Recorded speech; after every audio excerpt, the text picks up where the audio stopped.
hermanos, vamos entonces el día de hoy a continuar con la lectura y meditación del capítulo 7 de Primera Corintios. Habíamos dejado en el versículo número 16, habíamos concluido con esta primera parte donde hay una referencia tanto al matrimonio como vamos a seguir viendo el mensaje que tiene Pablo, los conceptos que tiene Pablo con relación al matrimonio y a aquellos hermanos que no están casados, o lo que sería un celibato. Vamos a continuar con la lectura a partir del versículo 17, ya lo hemos leído, así que vamos a directamente encarar la meditación y el estudio de los pasajes del 17 al 40. Encontramos entonces en el 17 dice, pero cada uno como el Señor le repartió y como Dios llamó a cada uno, así haga. Esto ordenó en todas las iglesias.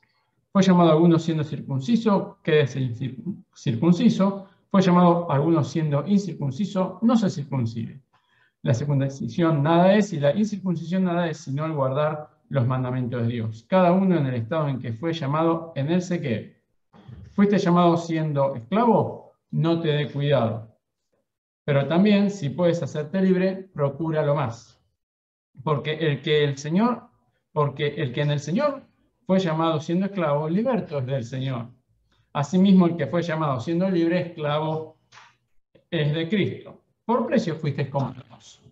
No os hagáis esclavos de los hombres. Cada uno, hermanos, en el estado en que fue llamado, así permanezca para con Dios. Como habíamos visto en la vez anterior, el hecho de la gran diferencia que había cultural y moral entre la antigua forma de vivir que tenían los corintios y la nueva forma que tenían a partir de ser hijos de Dios, lo llevaba quizás a tomar posiciones o decisiones extremas, a considerar decisiones extremas en muchos aspectos de la vida. Habíamos visto aquellos que eran casados, quizás dejar el matrimonio, ya hemos visto ese tema, y no importaba la situación en la cual estaba este hermano, el hecho de estar en esa circunstancia antes de haber recibido al Señor, los hacían quizás una exageración de buscar el cambio, consecuencia de la nueva creación que somos, como dice la Escritura, dejar por tierra un montón de aspectos que son, o cambiar completamente aspectos que eran secundarios a lo que es la verdadera diferencia, el verdadero cambio en la vida de las personas cuando reconocemos al Señor como nuestro Salvador. Entonces es por eso que Pablo comienza esta sección siendo muy contundente en términos generales en definir esto. Es por así decir como un resumen del anterior y un énfasis para seguir en lo siguiente. Dice, pero cada uno como el Señor le repartió y como el Señor llamó a cada uno, así haga. Esto ordenó en todas las iglesias.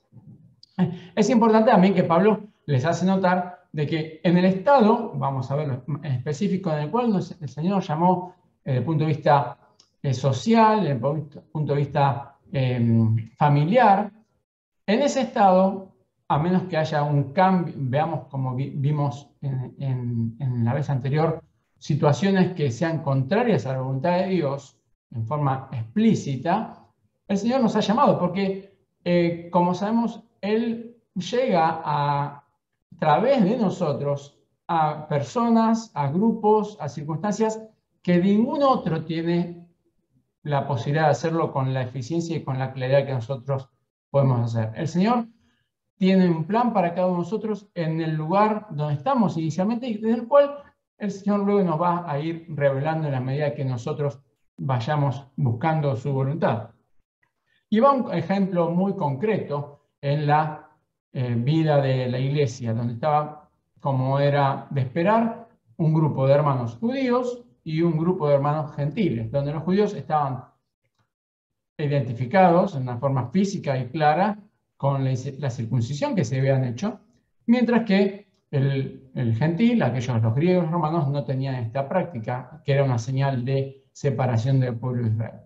Ya en aquel tiempo, que nos parezca extraño, dice, ¿cómo podía uno uno que estaba circuncidado dejar de estar circuncidado. Pues bien, la realidad de esta diferencia física en muchos judíos, quizás ya que estaban desparramados a través del mundo, había provocado una cierta situación de prejuicio y muchas veces querían evitarlo. Y había ciertas intervenciones estéticas, aún en aquel mismo tiempo, para simular una reconstrucción de lo que la circuncisión había modificado. Por lo tanto, era posible, aún en aquellos momentos, hacer una intervención para que la persona que estaba circuncidada pareciese que no lo fuese. Por eso Pablo justamente dice acá eso, que quede circunciso.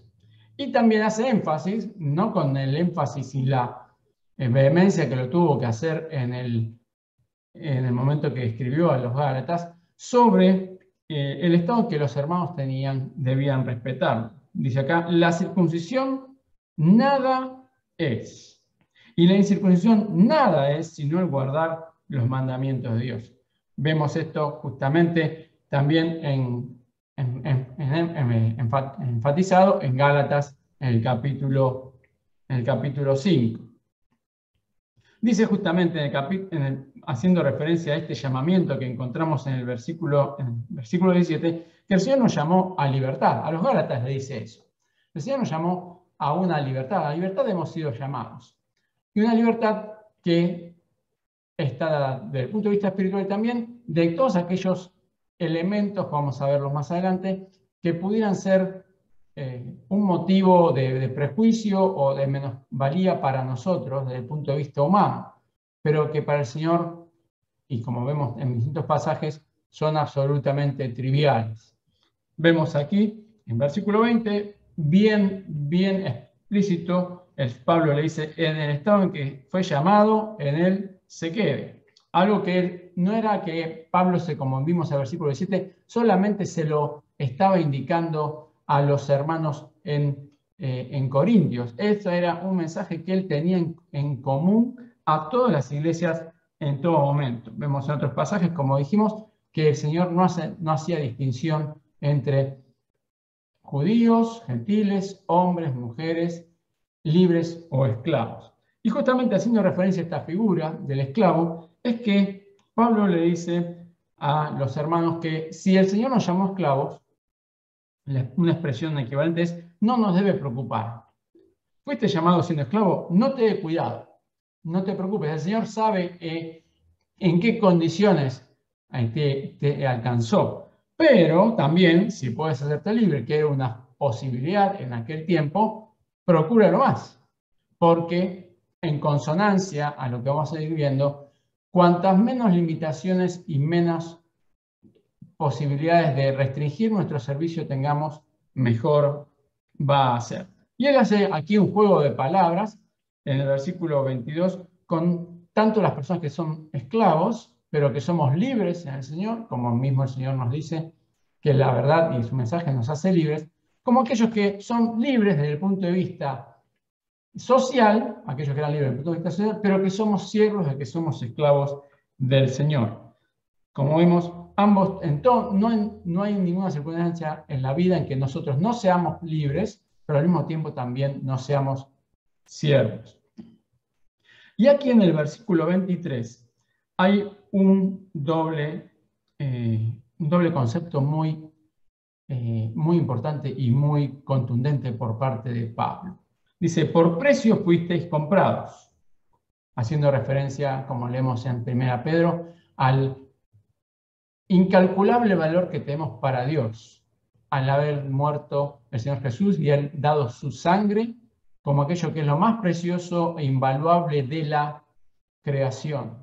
Por ese precio nosotros hemos sido comprados. Y por lo tanto no debemos hacernos esclavos de los hombres. Y aquí este término, si bien en ese momento podíamos referenciarlo a la condición que leemos mismo en el pueblo de Israel, como una de las leyes, que por las deudas que una persona tenía podía llegar a tener que venderse a sí mismo y a su familia para poder pagar esas deudas a su acreedor. Eso era también una figura que se encontraba en la sociedad romana.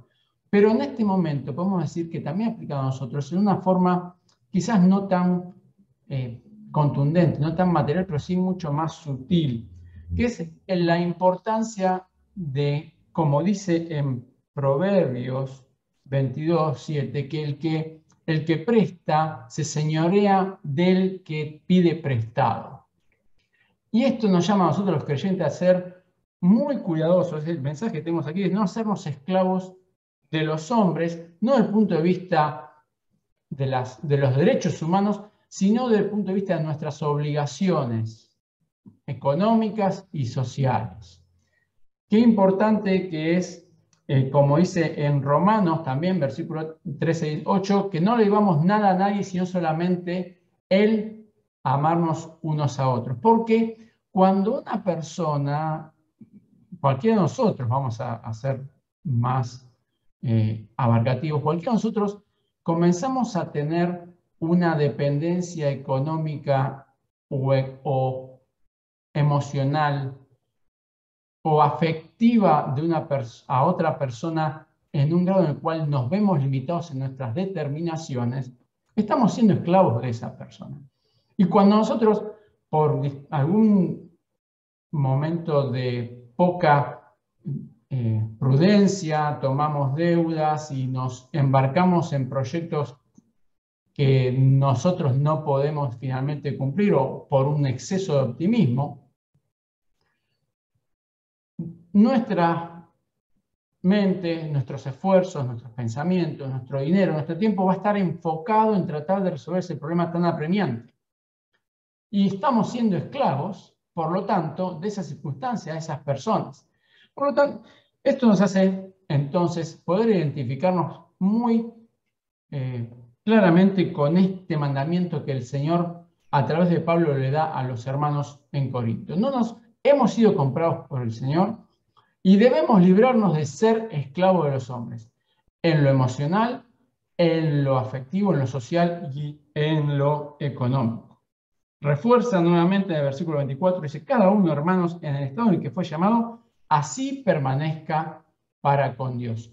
La situación socioeconómica, intelectual, afectiva en la cual el Señor nos llamó, es un punto de partida que el Señor puede usar para alcanzar a aquellos que nos rodean.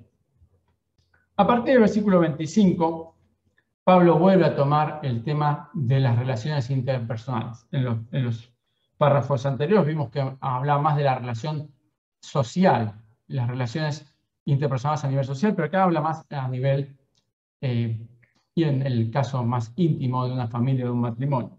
En cuanto a las vírgenes, no tengo mandamiento del Señor, mas doy mi parecer, como quien ha alcanzado misericordia del Señor para ser fiel. En este versículo 25 nos encontramos con algunos puntos a destacar que debemos tomar en cuenta. En primer lugar, la expresión a las vírgenes, cuando vamos al original, no hay una expresión de un artículo femenino. Está hablando aquí de las personas vírgenes en general. Como habíamos visto, anteriormente hablaba de solteros, y el término acá, vírgenes y solteros, son diferentes. Los solteros que vimos en los versículos anteriores se refería a personas que estaban sin casamiento, producto de una separación o un divorcio. Mencionaba también a las viudas. No menciona a los viudos por ser una de las circunstancias menos probables en la antigüedad. Y en este caso, los vírgenes son tanto los hombres como las mujeres, porque mismo cuando leemos el resto del pasaje, encontramos que hace referencia en primer lugar a los hombres que nunca se han casado y luego a las mujeres. Y aquí hay una expresión que también es similar a lo que habíamos visto en pasajes anteriores en 1 Corintios 7. Aquí menciona, no tengo mandamiento del Señor, no dando pie a que lo que él va a escribir no sea palabra inspirada, sino que no fue un tema que el Señor Jesús explícitamente haya tocado durante su ministerio en la tierra. Esa es la referencia que hace el apóstol de Pablo aquí. es que el Señor, cuando estuvo en la tierra, no dio un mensaje o un concepto sobre esta figura que vamos a ver ahora. Por lo tanto, no es un mandamiento explícito del Señor, pero está claro que es implícito porque Pablo está escribiendo inspirado por el Señor. Tengo pues esto por bueno a causa de la necesidad que apremia, que hará bien el hombre en quedarse como está. Como vemos, hay como una contradicción, está hablando de las vírgenes y después aparece el hombre. Es porque justamente la expresión acá es de que todas las personas vírgenes, las que no han sido casadas, son las que están involucradas en esta disertación de Pablo. Le dice, estás ligado a mujer, no procures soltarte. Estás libre de mujer, no procures casarte. Nuevamente, hace énfasis, volvemos a lo que hemos leído en los versículos anteriores. El estado en el cual está el Señor era consciente de lo cual nos estaba llamando y debemos mantenernos en él. Y Pablo acá aclara de que el matrimonio no es algo malo, para que quede bien definido. Más también, si te casas, no pecas. Y si la doncella se casa, no peca. Pero los tales tendrán aflicción de la carne y yo os la quisiera evitar. Como vemos, está claro que el matrimonio no es algo malo, no está tratando algo malo, por el contrario, como sabemos, es una creación de Dios antes de la caída del hombre, pero que en la circunstancia que ahora Pablo va a estar expresando, es un elemento más de preocupación de los hermanos, de sus hijos en su ministerio en la tierra. Pero esto digo, hermanos, que el tiempo es corto. Resta pues que los que tienen esposa sean como si no la tuviesen, los que lloran como si no llorasen, los que se alegran como si no se alegrasen y los que compran como si no poseyesen, y los que disfrutan de este mundo como si no disfrutasen, porque la apariencia de este mundo se pasa.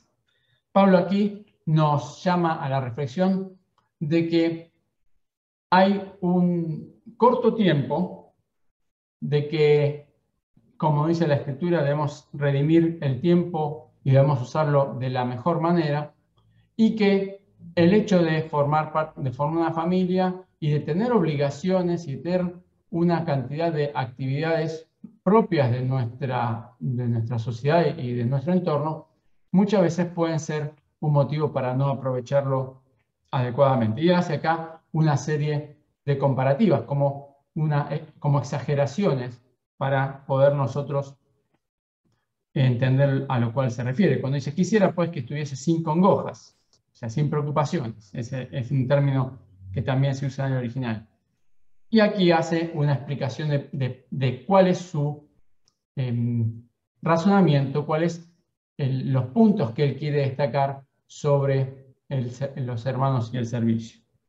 Quisiera pues que, versículo 30, pero el casado, quisiera pues que estuviesen sin congoja. El soltero tiene cuidado de las cosas del Señor, de cómo agradar al Señor, pero el casado tiene cuidado de las cosas del mundo, de cómo agradar a su mujer. No quiere decir que la vida del creyente no va el creyente espiritual no va a poner a Dios en primer lugar y dar el lugar que corresponde, pero está claro que la obra de un hermano que está en el ministerio tiene un montón de condicionamientos y restricciones cuando tiene a su cargo la responsabilidad de una familia o de una empresa o de una determinada cantidad de eventos. Como podemos ver, tanto en el versículo 33 como en el 34, hace referencia de que los hermanos que el Señor ha llamado a la obra y los ha llamado a hacerlo en forma individual, lejos de estar en una posición, por así decir, de falta o de minusvalía o de incompletitud, están en una posición donde pueden no solamente dedicarse más al Señor, sino también estar menos expuestos a las preocupaciones y a los riesgos que forman parte de una familia, en el caso de un hombre o de una mujer. Sin ir más lejos, podemos mencionar lo que habría de acontecer o que acontece hoy en día a lo largo de todo el mundo en aquellos hermanos que están sufriendo distintas pruebas de persecución, de aislamiento, de condiciones que hacen la predicación del Evangelio muy difícil. En muchos casos, los hermanos temen no por sus vidas, sino que temen con justa razón más por las vidas y el pasar y el sufrimiento de sus familiares y de sus relaciones que por su propia situación. Y eso justamente genera esa carga emocional tan importante. Vemos cómo el Señor ha llamado y bendice la obra, no solamente a través de matrimonio, sino también en muchos lugares a través de hermanos que han sido llamados sin formar una familia. Tenemos en muchos países y mismo en Argentina hay varios hermanos y hermanas que han salido a la obra en forma individual o solteros, y el Señor de esa manera les permite llegar con mayor facilidad, con mayor dinamismo, con las ventajas que representa esa autodeterminación sin tantos condicionamientos. El versículo 35 dice: esto lo digo para vuestro provecho, no para tenderos lazo, sino para lo honesto y decente, y para que sin impedimentos os acerquéis al Señor.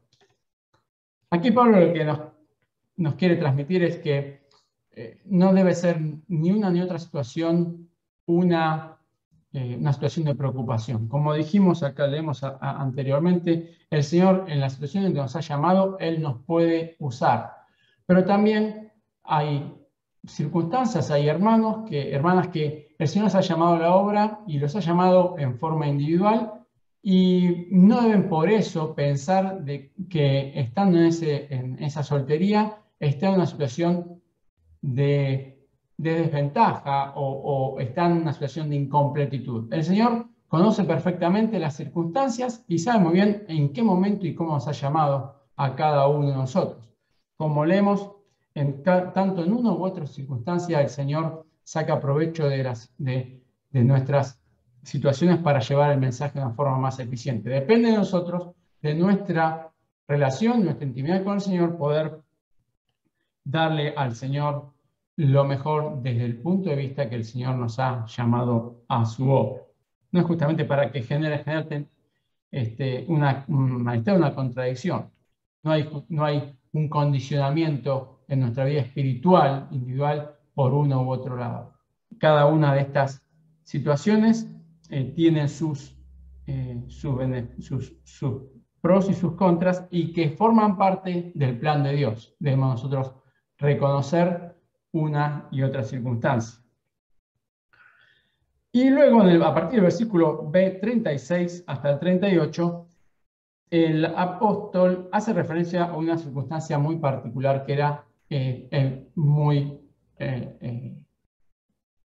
arraigada en aquella sociedad, de la sociedad romana, sobre la patria potestad que tenía el padre para decidir sobre el futuro y la situación de sus hijos, para justamente, con un ejemplo concreto, dar a conocer de que ninguna de las dos posiciones era más espiritual o menos espiritual que otra, pero que sí, en una u otra posición, da sobre todo las circunstancias que va a estar. Pablo probablemente estaba empezando a vislumbrar de lo que serían en breve las persecuciones, los asolamientos en las iglesias.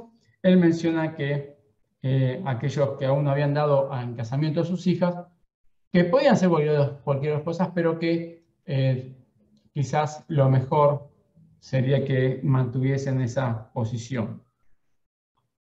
Y a partir del versículo 39, Pablo hace justamente una recapitulación y hace una salvedad con el caso de aquellas mujeres que ya habían sido casadas y que habían enviudado. Dice: la mujer casada está ligada por ley mientras su marido vive. Ya lo hemos visto. Pero si su marido muriere, libre es para casarse con quien quiera, con tal que sea en el Señor. Como para cerrar y dejar nuevamente enfática la posición de lo que hemos visto antes, la necesidad de que aquellos hermanos que desean contraer nuevamente nupcias lo hagan en el Señor. ¿Y qué esta expresión en el Señor? Hay dos posibles formas de ver esta expresión. No solamente ver en el Señor en el sentido de que el hermano o la hermana, porque acá está hablando de las mujeres, pero en la actualidad también se puede dar en el caso de los hombres, de que el hermano o la hermana, sin lugar a dudas, debe ser un hijo de Dios. Pero es también importante que este matrimonio sea de bendición para la vida espiritual de ambos y para la vida de la congregación. No debemos suponer que por ser ambos hijos de Dios, no se puede dar la circunstancia de que no haya sido un matrimonio adecuadamente establecido. La importancia de que sean ambos creyentes es algo fundamental.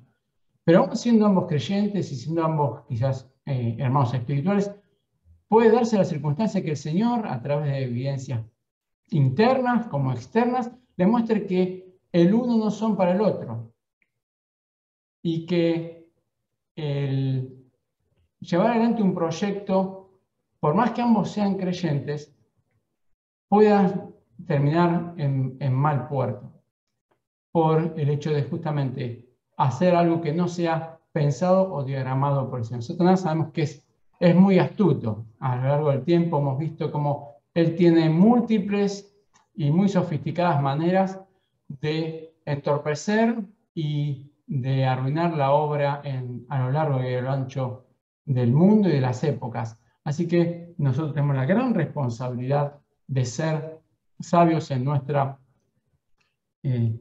decisiones. Dice, a mi juicio, dice Pablo, en función, como habíamos visto, de lo que él veía que pasaba, más dichosa será que si se quedase así. Y pienso que también yo tengo el Espíritu de Dios. Encontramos en este pasaje una cierta contradicción, pareciese, cuando la comparamos la circunstancia con lo que Pablo le recomienda a Timoteo en su primera carta, en el capítulo 5, versículo 14, donde él insta a las viudas a que vuelvan a casarse. Podemos entonces entender que en este caso está hablando, cuando vamos al caso de las viudas, está hablando de mujeres viudas jóvenes y que tienen hijos, con lo cual tiene una enorme carga de responsabilidad para la crianza.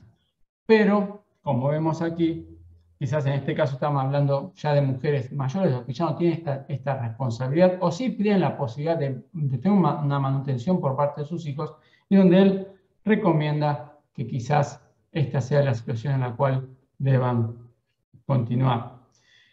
Es, por lo tanto, como hemos visto, un pasaje que nos da una serie de guías sobre las condiciones que nuestro servicio tiene para el Señor. En primer lugar, la importancia de reconocer que el Señor sabe dónde, cuándo y cómo nos ha llamado, y por lo tanto tiene un plan para que nosotros llevemos adelante, que nos insta a no compararnos con los demás, no sentirnos inferiores o no sentirnos incapacitados, sino por el contrario, nos insta a que nosotros progresemos en nuestra formación, en nuestra capacidad, como le insta a los hermanos que eran esclavos y que tenían la posibilidad de ser libertos, pero que eso no debía sacarle a ellos el sueño. Lo que también nos llama a una guía a tener cuidado con las decisiones que nos llevan a distraer nuestro tiempo, nuestro dinero y nuestros pensamientos en cosas del mundo, en no hacernos esclavos del mundo por decisiones que tomamos en una forma incorrecta. Que en una u otra circunstancia el Señor nos puede llamar al trabajo, tanto a los que son hermanos que ha llamado a la obra, a distintos ministerios en forma individual, solteros, como a aquellos que los ha llamado como parte de un matrimonio, de equipo. Y que tanto una como otra posición no debe ser en ningún momento una situación de malestar, no debe ser una situación para juzgar la forma en que el Señor nos ha llamado. Como el mismo Señor nos dice en los Evangelios, el que llama, el que tiene que, al cual siervo dar cuentas es a su amo y no a su consiervo.